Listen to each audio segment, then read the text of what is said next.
Alan, one thing that you talk about in our book, Lifestorming, is a concept I've never heard of before. I thought it was really important for me, and it's something I'm now using in my own coaching.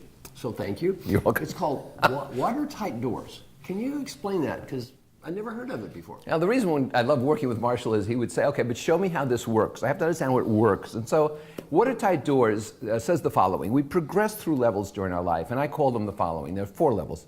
The first is survive, and that means you have to put bread on the table, you have to take care of yourselves, somebody's starting a new business, somebody's starting a new endeavor after a trauma.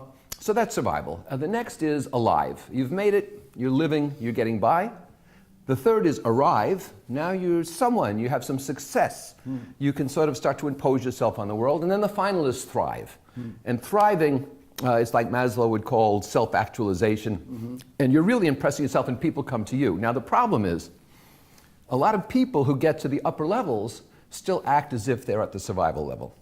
And so instead of classically picking up the check or being generous, or it's not about money, even volunteering time or giving of yourself, they still act as if they have to hold on to everything. So you could look at it in another way, and that is going from a poverty or scarcity mentality to an abundance mentality. So I've labeled these watertight doors. What I've said to people is, here are some of the things you have to do to batten down these doors so they don't leak and you don't slide back. I love that. You know, one of the great leaders I ever met is Alan Mulally, who was the CEO of Ford, and he talked about that transition from an achiever to a leader. He said for that great individual achiever, it's all about me. For a great leader, it's all about them. And you've got to let go of, I like the watertight doors analogy, you've got to let go of being the achiever all the time if you're going to move up and be a CEO. It can't be all about you. You've got to let go. So I love the concept of watertight doors.